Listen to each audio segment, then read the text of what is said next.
आप सभी को कहना है, जो भी आप लोग कहते हो गुड इवनिंग, है ना। हम लोग कल जो क्वेश्चन देखे हुए थे, ठीक है, पहला हमारा जो कल प्रैक्टिस था, जो हमने कल के बारे में थोड़ा बहुत देखा था, आज हम उसके आगे ही कंटिन्यू करेंगे। आगे हम चलते हैं। यहाँ पे देखेंगे टीचर्स एकेडमी, शिक्षक भर्ती में सबसे ज्यादा चयन देने वाली संस्था, सभ्य विषय उपलब्ध स्वतंत्रता डैश प्रारंभ। इसमें बिहार वाला भी जीआईसी भी, टीजीटी पीजीटी केवीएस एलटी है, डीएसएस भी है, हरियाणा है, जो भी सारे यहाँ पे बिहार सेट सभी चीजों का क्या है वैकेंसी। हम लोग बात करते हैं, आज सीधे क्वेश्चन पे आते हैं। ऐसे ही हम लोग 15 मिनट लेट हो चुके हैं, तो ज़्यादा बात नहीं करते, सीधे टॉपिक पे आते हैं। तो हमारा जो आज का टॉपिक था, हमें जो आज के टॉपिक के बारे में पढ़ना था, वो हमारा प्रोटीन था। हमें क्या करना था, प्रोटीन हमारा टॉपिक है। हमारे शरीर में प्रोटीन का क्या निर्माण होता है, प्रोटीन के क्या कार्य होते हैं, प्रोटीन की सबसे छोटी इकाई क्या है, प्रोटीन हमारा टूटता किसमें, हमें इसी के बारे में बात करना है। तो हम क्या करेंगे, जो हमारा क्वेश्चन है, इसी के माध्यम से हम प्रोटीन के बारे में क्या करेंगे, पढ़ते चलेंगे। जैसे कि हमारा एक टॉपिक भी कंप्लीट हो जाएगा और हमारे क्वेश्चन भी उसके क्या होंगे, सॉल्व होते जाएंगे। पहला हम देखते हैं, जो हमारा पहला क्वेश्चन है कि मस्तिष्क के लिए ऊर्जा का मुख्य स्रोत है। इसके लिए मस्तिष्क के लिए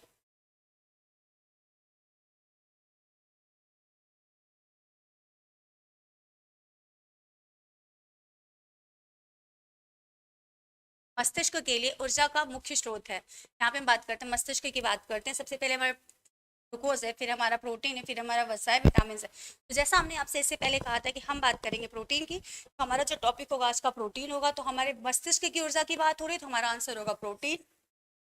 प्रोटीन, इसकी हम बात कर रहे थे प्रोटीन की। प्रोटीन हमारा किस भाषा से लिया गया और इसका अर्थ क्या है, किसका ये शब्द है। तो प्रोटीन हमारा ग्रीक भाषा से लिया गया है। कहाँ से लिया गया है, ग्रीक भाषा से लिया गया है, जिसका कहाँ से लिया, ग्रीक भाषा से लिया, कि प्रोटियाश शब्द से लिया गया है। कहाँ से लिया, कि प्रोटियाश, प्रोटियाश शब्द से लिया गया है,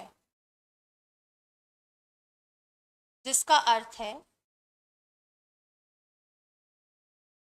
प्रथम स्थान। इसका अर्थ क्या है, प्रथम स्थान ग्रहण करना,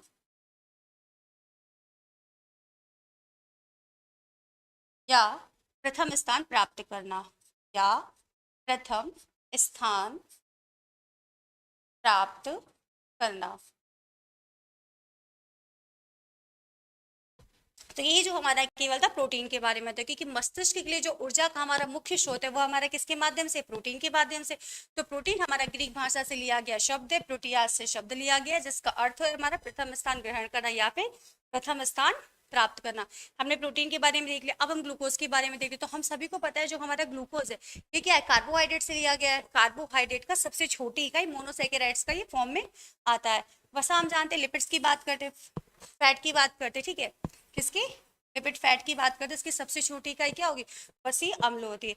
विटामिन की हम बात करते हैं, जो हमारे शरीर में बहुत सूक्ष्म रूप से मौजूद होता है। ये सभी हमारे क्या थे, पोषक आहार थे। सेकंड क्वेश्चन की हम बात करते हैं, इसमें निम्न में से कौन सा मान प्रोटीन की गुणवत्ता किसी खाद्य पदार्थ में बताता है। प्रोटीन की गुणवत्ता किसी खाद्य पदार्थ में बताता है। पीईआर केमिकल स्कोर हम देखते हैं, पी एन पी यू, इसकी बात करते हैं, N P U, net protein utilisation, net protein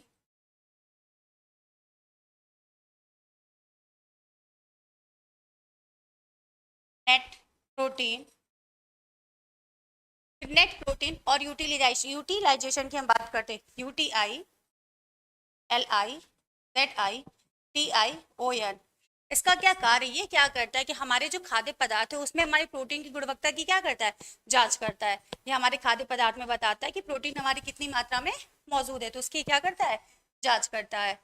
net protein utilisation, ठीक है। थर्ड क्वेश्चन की हम इसमें बात करते हैं, प्रोटीन तथा कैलोरी की संयुक्त कमी से होता है। किसकी, प्रोटीन तथा कैलोरी की संयुक्त कमी से होता है। प्रोटीन प्लस कैलोरी की, प्रोटीन प्लस कैलोरी की संयुक्त, मतलब जब हम उन दोनों को जोड़ देंगे तो दोनों की जो कमी से हमारी बीमारी होती है वो हमारी होती है मैरेस्मस। क्या होती है? Marasmus equal marasmus. यह दोनों की कमी से हो रही, और यह बीमारी बच्चों और वयस्कों दोनों में होती है। यह बीमारी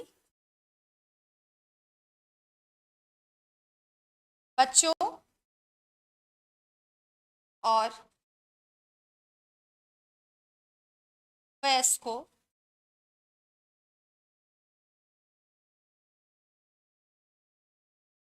दोनों में होती है। ठीक है, किसकी कमी से हो रही? प्रोटीन और कैलोरी की कमी से। हमारे यहाँ पे प्रोटीन और एनर्जी की कमी से जो बीमारी हो रही है मैरेस्मस की बात करते हैं। का की जगह हम यहाँ पे हटा देते हैं मैरेस्मस। ठीक है, और यही पे हमारी एक और बीमारी क्वाशियरकर की हम बात करते हैं बेटा, क्वाशियरकर की बात करते हैं। तो ये हमारा जो केवल है प्रोटीन की कमी से होता है। किसकी कमी से होता है? प्रोटीन की कमी से होता है। क्वाशियरकर सिर्फ ओनली प्रोटीन की कमी से होता है। नेक्स्ट हम बात करते हैं इसमें ऑस्टोमलेशिया होता है, यह हमारा कैल्शियम की कमी से होता है। इसका अर्थ होता है हड्डियों का नरम होना। ऑस्टोमलेशिया का अर्थ होता है हड्डियों का नरम होना, क्योंकि जब इसमें क्या होगा? कैल्शिफिकेशन नहीं होगा। कैल्शिफिकेशन का अर्थ होता है कि हमारी जो हड्डियां हैं उसमें क्या होता है? कैल्शियम का जमाव होता है। तो जब वहां पे कैल्शिफिकेशन नहीं होगा, मतलब हड्डियों का क्या कहते हैं, कैल्शियम का जमाव नहीं होगा, तो हमारी जो हड्डियां क्या होंगी? ऑस्टियोमलेशिया का शिकार हो जाएंगी, जिससे हड्डियां नरम हो जाएंगी। फिर इसकी ये किसके में होता है? वयस्कों में होता है। वृद्धों में जो हमारा होता है ऑस्टियोपोरोसिस की हम बात करते हैं, उसमें क्या होता है? हमारी हड्डियां टूट जाती हैं, क्योंकि जब इनके अंदर कैल्शियम का जमाव ही नहीं, तो अंदर से खोखली होती जा रही, नरम होती जा रही, तो ये आसानी से क्या होंगे? टूट जाएंगी। ठीक है, तो हमें हमारा आंसर क्या हो जाएगा? मेरेस्मस हो जाएगा। नेक्स्ट हम क्वेश्चन की बात करते हैं। प्रोटीन एक कार्बनिक यौगिक है जो बना है। तो हमने इसकी पहले बात किया था कि जो हमारा प्रोटीन था ग्रीक भाषा का शब्द था, प्रोटियास से लिया गया था, जिसका अर्थ है प्रथम स्थान ग्रहण करना या प्रथम स्थान प्राप्त करना। और इसके साथ ही हमें ये भी पता होना चाहिए कि प्रोटीन जो होता है हमारी बॉडी में क्या करता है? सेल्स का निर्माण करता है, टिश्यू का निर्माण करता है। अगर कहीं हमारी बॉडीज में टूट फूट हो जाए या सेल्स में कहीं कोई दिक्कत आ जाए या ऊतक में किसी प्रकार का कोई दिक्कत आ जाए, तो कौन निर्माण उसका करता है? प्रोटीन ही करता है। तो इसके हमारे आंसर अमीनो अम्ल। तो प्रोटीन एक कार्बनिक यौगिक है, यहाँ से हमें ये भी पता चला कार्बनिक यौगिक, जिससे कि हमें ये पता, जब हमारा प्रोटीन का संगठन होता है, समायोजन या संयोजन होता है, तो उसमें हमारे क्या होते हैं? कार्बन के तत्व पाए जाते हैं। तो जिन भी चीजों में कार्बन के तत्व पाए जाते हैं वो सभी हमारे कार्बनिक यौगिक होते हैं। तो यहाँ पे जो हमारा प्रोटीन होता है यह टूटता है अमीनो अम्ल में। किसमें टूटता है? अमीनो अम्ल में, अमीनो एसिड में, और इसकी सबसे छोटी इकाई भी अमीनो अम्ल ही मानी जाती है। तो प्रोटीन हमारा किस में टूट रहा है? अमीनो अम्ल में, एसिड, और यही हमारी इसकी सबसे छोटी इकाई भी मानी जाती है। प्रोटीन की सबसे छोटी इकाई, सबसे छोटी इकाई, प्रोटीन की सबसे छोटी इकाई भी हमारी अमीनो एसिड मानी जाती है। हम लोग ने 4 क्वेश्चन में इतना तो देख लिया कि प्रोटीन हमारा है क्या, किस भाग में टूट रहा है, क्या इसके कार्य है। अभी तक हमने 4 क्वेश्चन में केवल प्रोटीन का क्या कि एक पार्ट को जाना है कि प्रोटीन हमारा है क्या। ठीक है, सबसे छोटी इकाई हमारी इसमें हो जा रही है, हमारा आंसर क्या हो जाएगा? अमीनो अम्ल। वैसे हमारा प्रोटीन देखा जाए नाइट्रोजन युक्त पदार्थ भी होता है, क्योंकि प्रोटीन में हमारे नाइट्रोजन की मात्रा कितनी होती है? 16% या 14%। प्रोटीन में हमारा नाइट्रोजन 16 या 14% पाया जाता है, क्योंकि यह नाइट्रोजन युक्त पदार्थ भी माना जाता है। और प्रोटीन में हमारा थोड़ी सी अल्प मात्रा में सल्फर भी मौजूद होता है, थोड़ी सी, बहुत ही 1% है, उससे आधे % की हम बात करते हैं, तो सल्फर भी हमारा वहां पे मौजूद होता है। नेक्स्ट क्वेश्चन की हम बात करते हैं। किस वनस्पतिक स्रोत से ग्लूटीन प्राप्त होता है? क्या प्राप्त होता है? ग्लूटीन की बात कर रहे हैं। तो जो हमारा ग्लूटीन है किससे प्राप्त होगा? सोया से, सोयाबीन, चावल से, मक्का से, या फिर गेहूं से। तो जो हमारा बेटा ग्लूटीन प्राप्त होता है किससे प्राप्त होता है? गेहूं से प्राप्त होता है। या गेहूं की क्या है? प्रोटीन इकाई का नाम है। गेहूं के अगर हम प्रोटीन की बात करते हैं ग्लूटीन होता है या ग्लियाडिन होता है, ग्लियाडेंस होता है। इसमें क्या होता है? कुछ हमारे जल में घुलनशील होते हैं, कुछ हमारे जल में घुलनशील नहीं होते हैं। ठीक है, सोयाबीन, चावल, मक्का, गेहूं, तो हम गेहूं की बात करें तो हमारा जो गेहूं का प्रोटीन होता है वह कैसा होता है, ग्लूटीन द्वारा प्राप्त किया जाता है। किस जगत से, वानस्पतिक जगत से, ये ध्यान रखना है।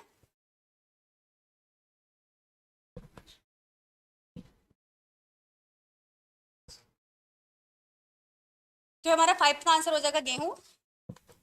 लगभग इसमें 16% सही आंसर अमृता पांडे ने बताया। इसके पहले तो बेटा अभी हमारा जो नेक्स्ट क्वेश्चन था कि किस वनस्पतिक स्रोत से हमारा क्या होता है, ग्लूटेन प्राप्त होता है, तो हमने इसमें देखा किससे प्राप्त हो रहा है, हमारा गेहूं से प्राप्त हो रहा है। Amrita Pandey, D D D D D D correct answer है इनका, अमृता पांडे का। अब हम नेक्स्ट क्वेश्चन की तरफ बढ़ते हैं। नेक्स्ट क्वेश्चन हम देखेंगे प्रोटीन का अंतिम उत्पाद है। नेक्स्ट क्वेश्चन हमारा है क्वेश्चन नंबर 6, इसका आंसर आप लोग दोगे।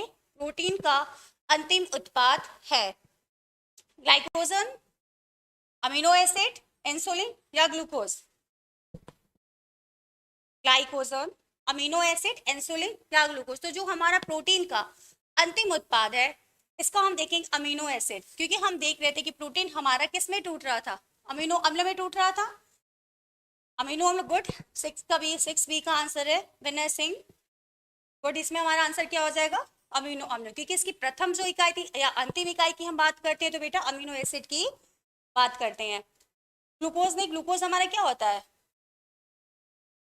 ग्लूकोज कार्बोहाइड्रेट की छोटी इकाई मानी जाती है। गुड, सभी का आंसर सही है। 6 का बी सभी 6 के बी के साथ जा रहे हैं, करेक्ट आंसर। नेक्स्ट क्वेश्चन हम देखते हैं। ग्लूकोज हमारा जो होता है बेटा, इसी में इसको देख लेते हैं।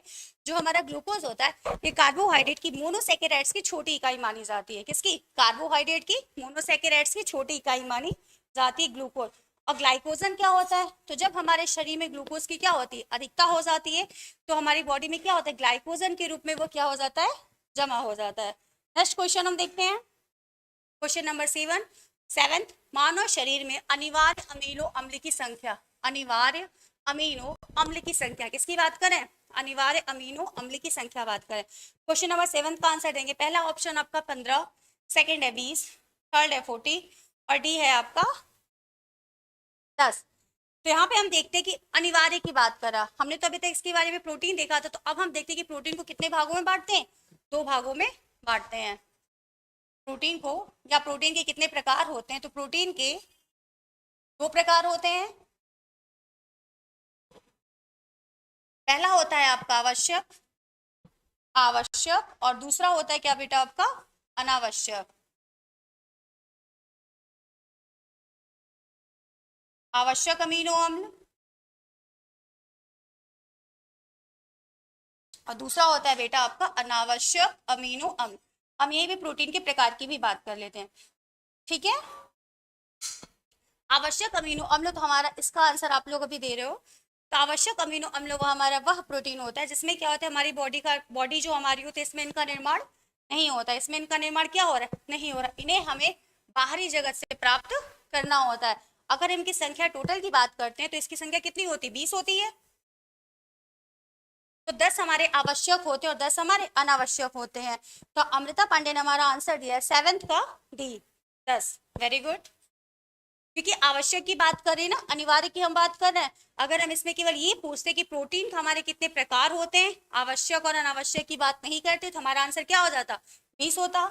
लेकिन हम यहाँ पे किसकी बात करें, अनिवार्य अमीनो अम्ल की बात कर रहे हैं, हमारा इसका आवश्यक क्या होगा, 10। वेरी गुड, 10 प्रोटीन हमारे जो होते हैं वह आवश्यक होते हैं, जिनका हमारी बॉडी में क्या होता है, संश्लेषण हमें बाहरी खाद्य पदार्थों के माध्यम से प्राप्त करना होता है। हमारी बॉडी में जो पहले से मौजूद होते हैं वो तो अनावश्यक हो जाते हैं, लेकिन हमें जिनकी जरूरत होती है उनका हमें क्या करता है, बाहरी के खाद्य पदार्थों से इनका प्रयोग करना होता है। नेक्स्ट हम देखते हैं, सामान्यतः कम प्रोटीन वाला आहार दिया जाता है। 8वां क्वेश्चन है आपका, सामान्यतः कम प्रोटीन वाला आहार दिया जाता है, पीलिया में, जलने में, कुपोषण में, बुखार में। पीलिया में, जलने में, कुपोषण में या बुखार में। कम प्रोटीन आहार की बात हो रही है तो कुपोषण की तो बिल्कुल भी बात नहीं करेंगे, है ना। 8वें का हमारा आंसर क्या होगा, ए। वेरी गुड, 8वें का हमारा आंसर ए। तहजीब और विनय सिंह ने आंसर दिया है। 8वें का पीलिया में क्या कहते हैं, कम प्रोटीन वाला आहार हम देते हैं, जलने में नहीं, कुपोषण में, बुखार में नहीं। गुड, नेक्स्ट क्वेश्चन की हम बात करते हैं, सामान्यतः मनुष्यों को प्रोटीन की कितनी मात्रा देनी चाहिए। सामान्यतः मनुष्यों को प्रोटीन की कितनी मात्रा दी जाती है? 2 ग्राम या क्या कहते हैं पर केजी, 1 ग्राम पर केजी, 3 ग्राम पर केजी या 4 ग्राम पर केजी? तो हमें पता है प्रोटीन का कितना होता है, 4 करके होता है।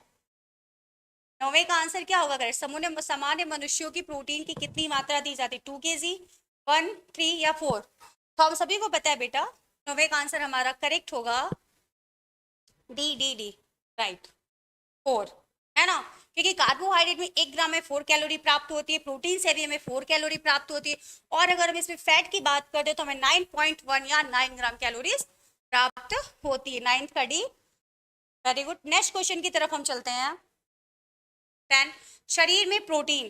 तो यहाँ पे हमें ये बताना है कि शरीर में प्रोटीन का क्या कार्य है। यहाँ हमें ये बताना है कि शरीर में प्रोटीन का क्या कार्य है। 4.1, वेरी गुड। देखते हैं हम इसमें पहला कोशिका का निर्माण करता है। कौन निर्माण? प्रोटीन की बात हो रही है ना, तो हमने अभी इसके पहले कुछ बताया था आपको कि प्रोटीन जो हमारी बॉडी में होता है सेल्स का निर्माण करता है। 10 क्वेश्चन की बात करें, मुख्य रूप से ऊर्जा प्रदान करता है, कोई कार्य नहीं करता, या चर्बी बढ़ाता है। तो हमारा इसमें आंसर होगा शरीर में प्रोटीन का कार्य क्या है? कोशिका निर्माण करता है। 10वीं का आंसर भी गलत है बेटा, 10वीं का आंसर भी नहीं होगा। मुख्य रूप से ऊर्जा प्रदान करता है, 10वीं का आंसर होगा, क्योंकि सबसे पहले हम प्रमुख की बात करें ना, इसके मुख्य की बात करें तो विनय सिंह सही आंसर दे रहे हैं। 10 का आंसर हमारा होगा कोशिका निर्माण करता है, क्योंकि जो ऊर्जा देने का बेटा कार्य हो जाता है सबसे पहले हम किसको प्राथमिकता देते हैं? कार्बोहाइड्रेट को देते हैं, क्योंकि जब कार्बोहाइड्रेट ऊर्जा देने का काम करेगा तो प्रोटीन क्या करेगी? सेल्स का निर्माण करेगी। ठीक है, तो 10th का करेक्ट आंसर हमारा ए ही होगा, बी नहीं होगा। चर्बी बढ़ाने का काम तो फैट भी करता है, फैट और कार्बोहाइड्रेट दोनों करता है, ठीक है। पर कोशिका निर्माण की बात करते हैं तो कौन कर रहा है? प्रोटीन कर रहा है। नेक्स्ट क्वेश्चन की तरफ चलते हैं हम। प्रोटीन की इकाई है, प्रोटीन की इकाई है वसी अम्ल, सिट्रिक एसिड, अमीनो एसिड या ग्लूकोज? 11वां क्वेश्चन की हम बात करते हैं, प्रोटीन की हमारी क्या है? इकाई है वसी सिट्रिक एसिड। तो हमने इसके पहले भी बात की थी कि प्रोटीन की हमारी इकाई क्या मानी जा रही थी? अमीनो अम्ल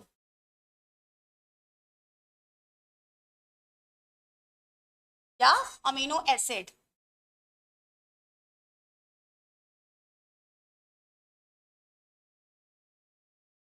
तो प्रोटीन की हमारी सबसे छोटी इकाई क्या है?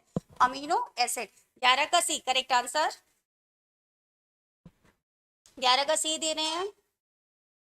विनय सिंह ने भी बताया एसिड हो गया, ग्लूकोज नहीं होगा, वैसे एसिड बिल्कुल भी नहीं, क्योंकि प्रोटीन की बात करें तो अमीनो एसिड की हम बात करेंगे, या प्रथम इकाई की बात करें, या इसकी सबसे छोटी इकाई की बात करें, या हम प्रोटीन की मूलभूत इकाई की बात करें। ठीक है, नेक्स्ट क्वेश्चन हम चलते हैं, हमारा क्वेश्चन नंबर 12 की तरफ हम बढ़ते हैं। दालों में किस अमीनो अम्ल का अभाव होता है? क्या पूछा जा रहा है?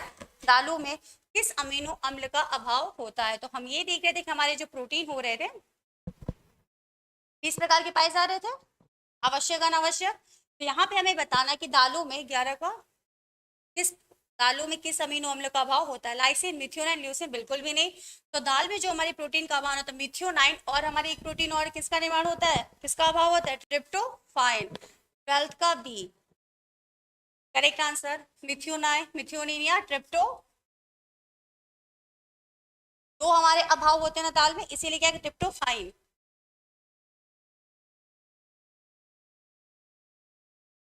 तो दालों में जो हमारी प्रोटीन अम्ल का अभाव होता है 12th का है, 12th का करेक्ट आंसर है। 12th का ए नहीं होगा बेटा, 12th का हमारा बी होगा। विनय सिंह का गलत आंसर है, लाइसिन बिल्कुल भी नहीं होगा, मिथ्योनाइन या ट्रिप्टोफाइन की हम बात कर रहे हैं, ठीक है। ल्यूसिन भी नहीं होता। अब यहाँ पे हमें एक चीज और दिख लेती है, जो भी हमारे तीनों है लाइसिन, ल्यूसिन और मिथ्योनाइन, ये सभी हमारे आवश्यक अमीनो अम्ल माने जाते हैं, जिनकी संख्या हम कितनी मान रहे थे? 10 मान रहे थे। तो जो 10 हमारे आइसोल्यूसिन, ल्यूसिन, लाइसिन, मिथ्योनाइन, थियोनाइन, और इसके बाद क्या है वेलिन, फिर फेलानिन, फिर क्या कहते हैं हिस्टिडीन, आर्जिनिन, ये जितने भी हमारे प्रोटीन है सब आवश्यक अमीनो अम्ल के अंतर्गत ही आते हैं। तो इसमें हमने ये देख लिया। नेक्स्ट क्वेश्चन की हम बात करते हैं। प्रोटीन विश्लेषण की सबसे अधिक उपयोग होने वाली विधि है किसकी? प्रोटीन विश्लेषण की सबसे अधिक उपयोग होने वाली विधि है जेल्डॉल विधि, फिनोल सल्फ्यूरिक एसिड विधि, सैक्सलेट विधि उपरोक्त में से कोई नहीं। 13 का करेक्ट आंसर आप लोग क्या दे रहे, अभी तक किसी का आंसर नहीं आया है कि प्रोटीन विश्लेषण की सबसे अधिक उपयोग होने वाली विधि कौन सी है। जिल्डाल, फिनोल सल्फ्यूरिक एसिड, सेक्सलेट। तो हम 13 का करेक्ट आंसर ए बिल्कुल सही। जिल्डाल विधि के द्वारा हम क्या करते हैं, प्रोटीन संश्लेषण के सबसे अधिक उपयोग होने वाली विधि है जिल्डाल। 13 का बी नहीं होगा बेटा, बी नहीं होगा, ठीक है, हमारा ए ही आंसर सही होगा, 13 का ए। नेक्स्ट हम बात करते हैं नेक्स्ट क्वेश्चन की, क्वेश्चन नंबर 14। निम्न में से अपूर्ण प्रोटीन कौन सा है, निम्न में से अपूर्ण प्रोटीन कौन सा है। तो हम ये देखिए कि प्रोटीन को जब हम डिवाइड करते हैं तो देखते हैं हमारा एक होता है पूर्ण प्रोटीन, एक होता है हमारा पूर्ण प्रोटीन, दूसरा हमारा होता है आंशिक प्रोटीन,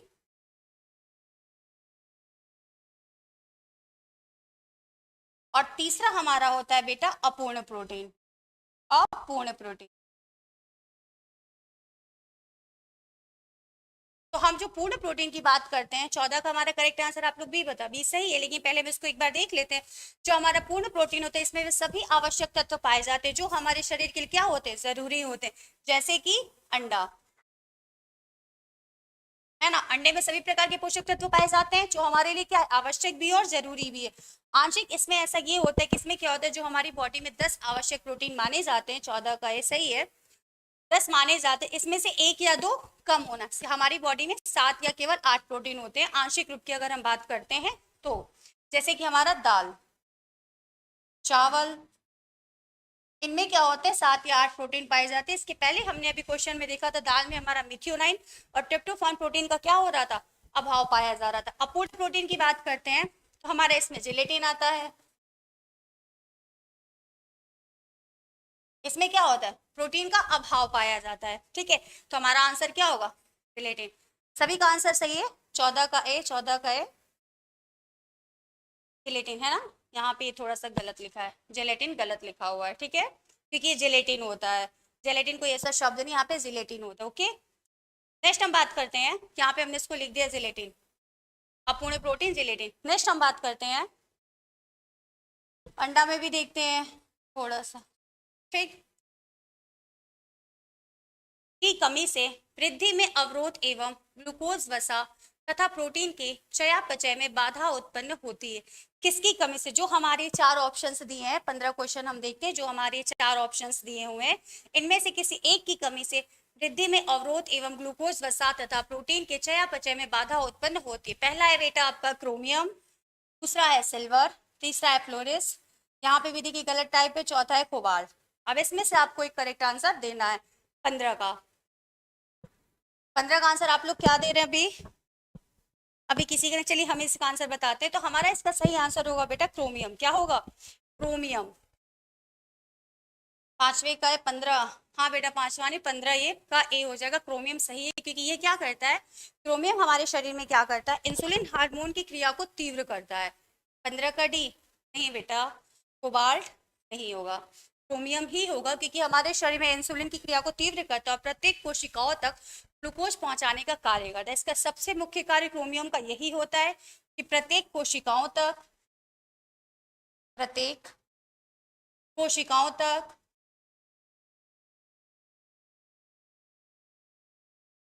प्रत्येक कोशिकाओं तक ग्लूकोज पहुंचाने का कार्य करता है।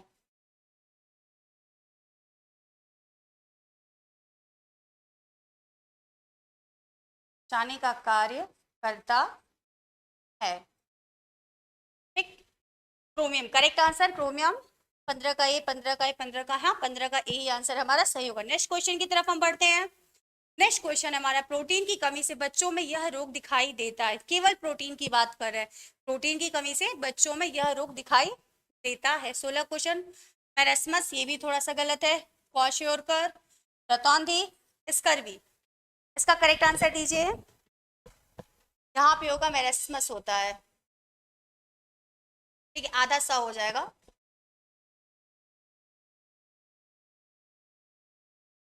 तो 16 का आप लोग आंसर अभी दे रहे हैं, 16 का answer B B B B, kwashiorkor, 16 का सभी आंसर दे रहे हैं बी, क्वाशियोरकर। हम यहाँ पे बात करें बेटा, इसके पहले हम सही आंसर था आपका, क्योंकि हमने जब इसके पहले जो क्वेश्चन देखा था वह हमारा था क्या क्या कहते हैं, प्रोटीन और कैलोरी की कमी से कौन सी बीमारी हो रही थी, तो वो हमारी क्या हो जा रही थी, क्वाशियरकर। यहाँ पे सिर्फ प्रोटीन की क्या कहते हैं, मेरेस्मस हो जा रही थी, सॉरी। और अभी हम यहाँ पे देख रहे थे कि प्रोटीन की कमी से बच्चों में यह रोग दिखाई देता, क्वाशियरकर। ठीक, करेक्ट हमारा आंसर होगा क्वाशियरकर। नेक्स्ट हमारा सबका आंसर 16 का बी, 16 का बी। हाँ बेटा 16 का बी आंसर हमारा सही है।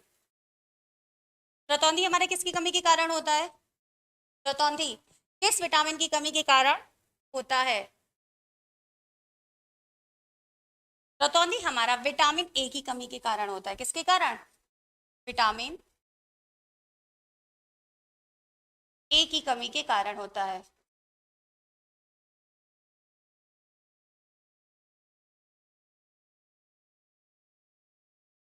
हाँ, ये जो आप मेरेस्मस क्या कहते हैं बता रहे हैं, ये बिल्कुल सही है कि हमने इसके पहले वाला जो क्वेश्चन देखा था बेटा, मेरेस्मस क्या होता है, प्रोटीन और कैलोरी की कमी से, ऊर्जा की कमी से जो हमारी बीमारी हो रही थी वो मेरेस्मस से होती है। ठीक है, यहाँ पे हम देखें रतौंधी किसकी कमी से हो रहा था, विटामिन ए की कमी से, बिल्कुल सही आंसर। स्कर्वी हमारा किस विटामिन की कमी से हो रहा था, विटामिन ए, करेक्ट आंसर। अब हम बात करते हैं स्कर्वी।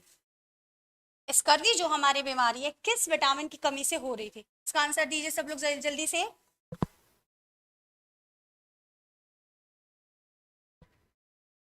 स्कर्वी हमारे किस विटामिन की कमी से, ए की। स्कर्वी बेटा ए की, रतौंधी हमारा ए की कमी से हो रहा था, स्कर्वी हमारा सी, वेरी गुड। स्कर्वी हमारा विटामिन,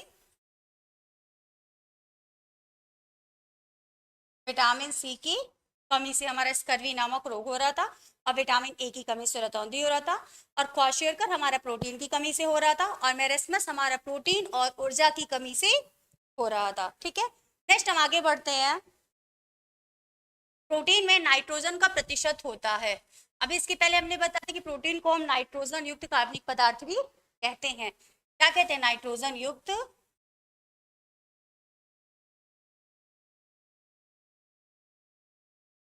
कार्बनिक पदार्थ भी कहते हैं,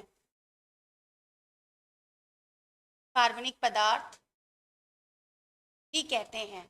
किसको, प्रोटीन को, क्योंकि इसमें हमारा प्रोटीन में हमारा नाइट्रोजन कितना पाया जा रहा था, 16, 17 का बी, 17 का बी, सभी 17 के बी के साथ जा रहे हैं, 17 का बी, करेक्ट आंसर 17 का बी, क्योंकि हमारा जो प्रोटीन में नाइट्रोजन होता है कितने परसेंट में पाया जाता है, 16, कहीं कहीं हमें देखने को कितना मिल जाता है, 14% भी मिल जाता है। तो 4 से 7 बिल्कुल भी नहीं, 14 से 20 करेक्ट, 20 से 25 बिल्कुल नहीं, 26 से 28% बिल्कुल नहीं, तो हमारा इसका करेक्ट आंसर होगा 14 से 20%। ठीक है, प्रोटीन नाइट्रोजन युक्त कार्बनिक पदार्थ भी है हमारा। इसके बाद नेक्स्ट क्वेश्चन की हम बात करते हैं। अभी कथन की बात करते हैं, हमारे क्या एक कथन है और एक कारण है। तो सबसे पहले हम कथन की बात करते हैं। अनिवार्य समझे जाने वाले कुछ अमीनो अम्ल आहार में प्रोटीन से प्राप्त करने होते हैं। अनिवार्य समझे जाने वाले कुछ अमीनो अम्ल आहार में प्रोटीन से प्राप्त करने होते हैं, बिल्कुल सही बात है, क्योंकि जो हमारे आवश्यक प्रोटीन होते हैं वो हमें क्या करते हैं, आहार से ही प्राप्त करने होते हैं। वो हमारी बॉडी में उनका निर्माण तो होता नहीं है, वो हमें क्या होता है, खाद्य पदार्थों से लेने होते हैं। तो ये हमारा कथन क्या है, सही है। कारण की बात करते हैं, क्योंकि वो मानव देह में संश्लेषित नहीं होते, यह भी हमारा क्या है, सही है, क्योंकि वह मानव देह में संश्लेषित नहीं होते। यदि वो मानव देह में संश्लेषित होते बेटा पहले से, तो हमें बाहर से लेने की क्या आवश्यकता थी, कोई आवश्यकता नहीं पड़ रही थी। लेकिन हमें ये पता है कि जो हमारी आवश्यक प्रोटीन है वो हमें बाहर से देनी पड़ती है। तो कथन और कारण हमारा दोनों सही, ऑप्शन देखते हैं, ए सही है परंतु आर गलत है, ए और आर दोनों, ए गलत है परंतु आर सही है, क्योंकि हमारा दोनों सही है तो ए और आर दोनों सही है। सही आंसर हमारा क्या होगा, ए और आर दोनों सही, 18 का डी करेक्ट आंसर। 18 की डी के साथ सभी जा रहे हैं, सभी का आंसर सही है। नेक्स्ट क्वेश्चन की हम बात करते हैं। प्रोटीन की मात्रा के विश्लेषण के लिए माइक्रो, यहाँ पे गलत टाइप माक्रोजेल्डोल विधि को उपयोग में ली जाती है प्रोटीन की मात्रा के विश्लेषण के लिए। इसके पहले हम देख रहे थे कि जब हम प्रोटीन का मापन कर रहे थे तो जेल्डाल विधि का प्रयोग कर रहे थे कि नहीं कर रहे थे। हमारा यहीं से क्या हो जाता है, हमारा ये जो पहला है हमारा कथन हो जा रहा है वह क्या हो जा रहा है, सही हो जा रहा है। जेल्डाल की बात करें, सल्फर के प्रतिशत का मापन करके प्रोटीन की मात्रा की परिगणना की जाती है। ये भी देखो यहाँ पे गलत है, ठीक है। सल्फर के प्रतिशत का मापन करके प्रोटीन की मात्रा, तो देखिए हम यहाँ पे बात करते हैं बेटा प्रोटीन की, सल्फर की बात नहीं। सल्फर तो बिल्कुल अल्प मात्रा में पाया जाता है जहां जेल्डाल विधि का प्रयोग हो रहा है। तो यहीं पे अगर हमारा नाइट्रोजन होता तो आंसर हमारा क्या होता, कथन और कारण दोनों सही होता। पर यहाँ पे नाइट्रोजन नहीं है, सल्फर की बात करें तो ये हमारा कारण क्या हो जा रहा है, गलत हो जा रहा है, कथन हमारा सही है। तो 19 में आप लोग ए के साथ जा रहे हैं, 19 में आप ए के साथ जा रहे हैं, ए और आर दोनों सही है, गलत है बेटा, क्योंकि हमारा कारण क्या हो जा रहा है, गलत हो जा रहा है, ठीक है। ए और आर दोनों गलत है, ये भी गलत, क्योंकि हमारा पहला क्या है बेटा, सही है, दूसरा हमारा गलत है। ए सही है व आर गलत है, ए सही है व आर गलत है, तो हमारा करेक्ट आंसर क्या हो जाएगा, करेक्ट आंसर हमारा सी होगा, ठीक है। 19 का हमारा आंसर ए नहीं बेटा, ए बिल्कुल भी नहीं होगा, 19 का हमारा आंसर सी हो जाएगा, क्योंकि सल्फर की बात कर रहे हैं ना। यहाँ पे अगर नाइट्रोजन की हम बात करते तो हमारा दोनों सही होता, ए गलत है वार सही, गलत, क्योंकि ए हमारा सही आर हमारा गलत है। नेक्स्ट क्वेश्चन की हम बात करते हैं, क्वेश्चन नंबर 20 की हम बात करते हैं। प्रोटीन की घटती हुई मात्रा के क्रम में निम्नलिखित खाद्य पदार्थ को व्यवस्थित कीजिए। प्रोटीन व्यवस्थित कीजिए किसकी मात्रा को, प्रोटीन की घटती हुई मात्रा को क्या करना है, व्यवस्थित करना है। तो पहला हमारा दिया है ऑप्शन डबल रोटी, सेकंड हमारा दिया है चीज, पनीर की बात कर रहे थे हम, थर्ड हमें दिया है मक्खन, और फोर्थ दिया है उबला हुआ अंडा, है ना। ये सभी हमारे खाद्य पदार्थ है। 20 वाला हम इसमें अब देखते हैं, हमें इसे क्या करना है, क्रम में लगाना है, लेकिन किस क्रम में लगाना है, घटते हुए क्रम में लगाना है, घटते हुए क्रम में लगाना। तो सबसे पहले हमारा उबला हुआ अंडा कहाँ है, फोर्थ है, सबसे पहले हमारा ये आएगा, क्योंकि जब अंडा उबल जाता है तो क्या कहता है, ठोस रूप में हो जाता है ना। तो हमारा फोर्थ आ, देखिए फोर्थ किसमें है, इसमें है नहीं है, इसमें है नहीं है, इसमें है नहीं है, इसमें हमारा फोर्थ आंसर क्या हुआ है। फिर हम सेकंड की बात करते हैं, सेकंड हमारा होगा इसमें, अगर हमारा फोर्थ तीनों में से किसी में नहीं तो वैसे भी हमारा ये सही नहीं होने वाला, करेक्ट आंसर डी होगा, 20 का डी, राइट, क्योंकि पहला हमारा हो जाएगा उबला हुआ अंडा, फिर हमारा हो जाएगा चीज, पनीर की बात कर रहे थे, फिर हमारा हो जाएगा डबल रोटी, और फिर हमारा हो जाएगा मक्खन, ठीक है। तो ये हमारे क्या हो रहे थे, घटते हुए क्रम में लगाए जा रहे थे। अब हम नेक्स्ट क्वेश्चन की बात करते हैं, निम्न में से कौन सा कथन सही है। 20 का डी करेक्ट आंसर है, 20 का डी। अब 21 पर आ जाइए, 20 को पीछे छोड़ दीजिए और 21 पर आगे आ जाइए, ठीक है। ये सब चला गया, आगे बढ़ते है ना। अनुवर्ती की बात करते, पूर्ववर्ती की बात नहीं करते, अनु का मतलब एक आगे ही जा रहा है ना, तो आगे की बात करते हैं। कौन सा कथन सही है, विटामिन डी चोट ठीक करता है। अब आपको बताना है क्या विटामिन डी चोट ठीक करता है, विटामिन डी चोट ठीक करता है। विटामिन सी रिकेट्स होने को रोकता है, विटामिन के खून को जमाने के लिए आवश्यक है, और विटामिन ई रतौंधी होने से बचाता है। इसमें से हमें क्या बताना बेटा, करेक्ट आंसर बताना, और इसके साथ ही हमारे ये भी पता चल जाएंगे कि जो हमारे विटामिन सी है, विटामिन जो दिए हुए डी और सी और के और ई, इनके क्या क्या कार्य, क्या क्या इनकी बीमारी है। आप लोग आंसर दे रहे हैं 21 का सी, 21 का सी, विटामिन के खून को जमाने के लिए आवश्यक है, वेरी गुड, क्योंकि विटामिन के क्या करता है, हमारे शरीर में खून के ठप्पों को जमाने के लिए जरूरी होता है। और विटामिन ई क्या करता है, रतौंधी होने से बचाता है, गलत, रतौंधी किससे होता है, अभी हमने देखा था रतौंधी विटामिन ए से होता है, ठीक है। और जो हमारा विटामिन ई होता है, क्या होता है इससे, यह विटामिन ई हमारा सुंदरता के लिए जिम्मेदार होता है, और महिलाओं और पुरुषों में जहां तक देखा जाए बांझपन की शिकायत भी विटामिन ई की कमी से ही होती है, ठीक है। हाँ बेटा, प्रोटीन अधिक होती है, क्योंकि इसमें हमारा जैविक मूल्य जो होता है नापने के लिए अंडे में इसका प्रयोग किया जाता है, तो इसकी प्रोटीन की मात्रा अधिक मानी जाती है, होती है, ठीक है। अब हम बात करते हैं विटामिन सी, विटामिन सी से रिकेट्स हो रहा था नहीं ना। फिर विटामिन डी चोट ठीक करता था, चोट ठीक करने का, घाव भरने का कार्य किसका है, सी का कार्य। विटामिन डी का कार्य क्या है, हड्डियों के विकास के लिए, हाँ, ई से हमारा बांझपन होता है, ठीक है। नेक्स्ट हम बात करते हैं क्वेश्चन की, क्वेश्चन नंबर 22, आवश्यक वसीय अम्ल निम्न विटामिनों के अवशोषण में सहायक हैं। वसीय अम्ल की बात करा मतलब फैट की बात करा, हम देखते हैं कि जो हमारे विटामिन होते हैं, एक हमारा जल में घुलनशील होता है और एक हमारा पानी में घुलनशील होता है। तो WBC की अगर हम बात करें, WBC, W का मतलब होता है वाटर, B और C विटामिन। ठीक, तो जो हमारा WBC विटामिन होता है वो हमारा वाटर में घुलनशील होता है, और जो भी हमारे बच जाते हैं वो हमारे किस में होते हैं, फैट में हो जाता है।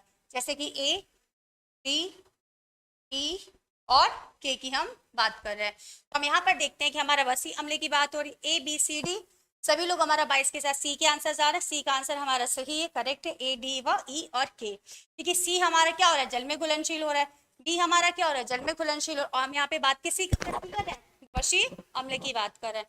तो फिर तो सभी बिल्कुल नहीं होगा, हमारा आंसर होगा AD। ठीक, शॉर्ट फॉर्म में WBC। बस WBC हमें ये पता चलेगा कि वाटर में घुलनशील हमारा B और C हो रहा है, फिर जो बचे हमारे कितने हो रहे हैं, फैट में। नेक्स्ट क्वेश्चन की हम बात करते हैं। राइबोफ्लोविन का अच्छा स्रोत है, राइबोफ्लोविन का अच्छा स्रोत माना जाता है। राइबोफ्लोविन B2, B2 का शॉर्ट फॉर्म क्या है, B2 का रासायनिक नाम ही तो होता है राइबोफ्लोविन। तो इसका स्रोत अंडे की सफेदी, पनीर, मक्खन, इनमें से कोई नहीं। 23 के साथ आप आंसर किसके साथ जा रहे हैं, फिर से भी 22 का ही चल रहा है, अब 23 का बेटा जो डी के साथ, इनमें से सभी 23 का सभी डी के साथ जा रहे हैं, नहीं बेटा, अंडे की सफेदी, पनीर, मक्खन। तो हम बात करते हैं राइबोफ्लोविन की बात करते हैं, पनीर, इसमें पनीर हो गया, अंडे क्या कहते हैं, मछली हो गया, अंडे का पाउडर बना लेते हैं, ठीक है। तो आंसर हमारा इसके साथ क्या होगा, सभी के साथ ही हम जाएंगे। 23 का सी, मक्खन, और किसी का 23 का डी, 23 का डी। तो जो हमारा राइबोफ्लोविन का अच्छा स्रोत माना जाता है, ये हमारा मछली, खमीर, और क्या कहते हैं, संपूर्ण दूध पाउडर या पनीर। तो सबसे ज्यादा में इसमें दूध तो दिखाई दे नहीं रहा है, खमीर भी नहीं दिखाई दे रहा है, पनीर दिखाई दे रहा है, मक्खन तो हम मानेंगे ही नहीं बेटा। इसका सिर्फ पनीर, हाँ करेक्ट आंसर हमारा क्या होगा, इसका पनीर होगा। अंडे के साले की यहाँ पे सिर्फ सफेदी की बात कर दे रहे हैं, किसकी बात करें, केवल हम सफेदी की बात करें, इसलिए हमारा जाके आंसर नहीं हो रहा है। मक्खन तो बिल्कुल भी नहीं, यहाँ पे पनीर हो जाएगा, मछली हो जाएगा, ठीक है, पनीर हो जाएगा, मछली हो जाएगा, संपूर्ण दूध हो जाएगा, इसमें सभी प्रकार के पोषक तत्व मिलते हैं। ठीक, नेक्स्ट क्वेश्चन की तरफ हम बात करते हैं। निम्नलिखित में से कौन सा विकल्प सही है, कोई एक विकल्प बताना है जो इन चारों में से क्या है, सही है। नेक्स्ट क्वेश्चन हमारा 25 की तरफ आ जाओ, 24 23 पे ही हो, अभी पनीर पर ही टिके हुए भाई, पनीर से आगे बढ़ो, है ना, पनीर अब छोड़ दो। विटामिन ए जीरो फथेलमिया होता है, ठीक है, जीरो थेलमिया लिख दिया गया यहाँ पे। Vitamin B keratomalacia, vitamin C kwashiorkor, vitamin D osteomalacia, ये भी गलत है, आस्ट्रोमलेशिया लिख दिया गया, ठीक है, आस्ट्रोमलेशिया। इसमें करेक्ट आंसर हमारा क्या होगा, किसके साथ जा रहे हो आप लोग, 24 का डी, 24 का ए, दोनों सही है बेटा, 24 का ए भी सही है और 24 का डी भी सही है। तो दोनों हमारे आंसर क्या है, सही है। तो हमारा एक यहाँ पर और ऑप्शन बना लो, ए व डी दोनों, ए और डी दोनों। यहाँ पे नहीं दिया तो हम लोग ने क्या किया, खुद से ही आंसर बना दिया, क्योंकि एक से अधिक हमारा विकल्प सही है, या हम इसमें लिख सकते थे एक से अधिक। विटामिन डी भी आस्ट्रोमलेशिया की हम बात करते हैं, और विटामिन ए जीरो पथेलिया की बात करते हैं। 24 का D right answer. Next question की तरफ हम आगे बढ़ते हैं बेटा। विटामिन डी बढ़ाता है, विटामिन डी क्या कर रहा है हमारे शरीर में, क्या कर रहा है, क्या बढ़ाता है, तो विटामिन डी की हम बात करते हैं आंत में कैल्शियम के अवशोषण को, दृष्टि को, बुद्धि को, या जल ग्रहण को। आंत में कैल्शियम के अवशोषण को, 25 का आंसर देंगे क्वेश्चन नंबर 25।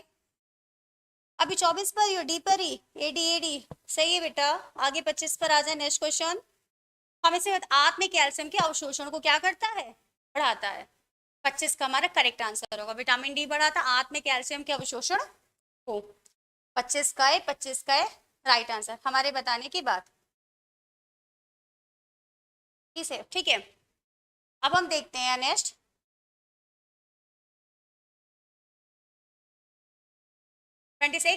वसा में घुलनशील विटामिन है, वसा में घुलनशील विटामिन है।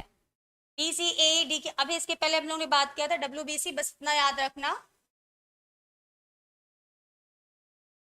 WBC की हम बात कर रहे हैं, ठीक है।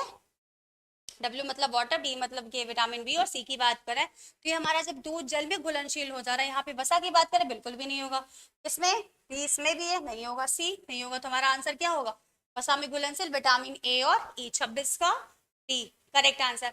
नेक्स्ट क्वेश्चन की तरफ हम बढ़ते हैं बेटा, 27 की तरफ। मानव शरीर में प्रोटीन का प्रमुख कार्य निम्न में से कौन सा है। मानव शरीर में प्रोटीन का प्रमुख कार्य निम्न में से कौन सा है। कब्ज को रोकती है, प्रोटीन के कार्य की बात हो रही है, और प्रमुख हड्डियों और हाथों को मजबूत बनाती है, दृष्टि को सुधारती है, या ऊतकों की मरम्मत करता है। 27 का हमारा क्या आंसर होगा, 26 का है, 26 का है, 26 का है। आगे बढ़ो बेटा, मानव शरीर में प्रोटीन का प्रमुख कार्य निम्न में से कौन सा है। हाँ बेटा 23 वाले में डीबी बताया था, बस हम ऑप्शन के साथ जाएंगे, ठीक है, वो हमने अभी आपको वहां पे क्लियर कर दिया था। 27 में देखते हैं क्या होगा, डी ऊतकों की मरम्मत करता है, गुड। क्योंकि प्रोटीन का प्रमुख कार्य हो रहा है, अगर हड्डी दांतों में फास्फोरस का ज्यादा कैल्शियम का कार्य होता है तो कब्ज रोकेगा नहीं, दृष्टि को क्या करेगा, सुधारने का कार्य विटामिन ए का कार्य होता है। तो ये हमारा ऊतकों की क्या करता है, मरम्मत करता है। 27 का डी बिल्कुल सभी का आंसर सही है। 27 का हमारा करेक्ट आंसर क्या होगा, विटामिन, सॉरी क्वेश्चन आंसर, हमारा आंसर सही, ऊतकों की मरम्मत करता है, डी सही होगा। इसकी हम बात करते हैं, निम्न में से कौन सा आवश्यक अमीनो अम्ल है। तो ये हम तभी इसका करेक्ट आंसर लगा पाएंगे जब हमें सभी आवश्यक अमीनो अम्ल के नाम याद होंगे। यदि हमें सभी आवश्यक अमीनो अम्ल के नाम पता है बेटा, तो फिर अनावश्यक वाला हमें खुद पता चल जाएगा कि कौन सा आंसर हमारा, ठीक है, उसमें आएगा। तो चलो इसमें से कौन सा आवश्यक अमीनो अम्ल है। एलानिन, एस्पार्जिन होता है, एस्पर्जिन नहीं होता,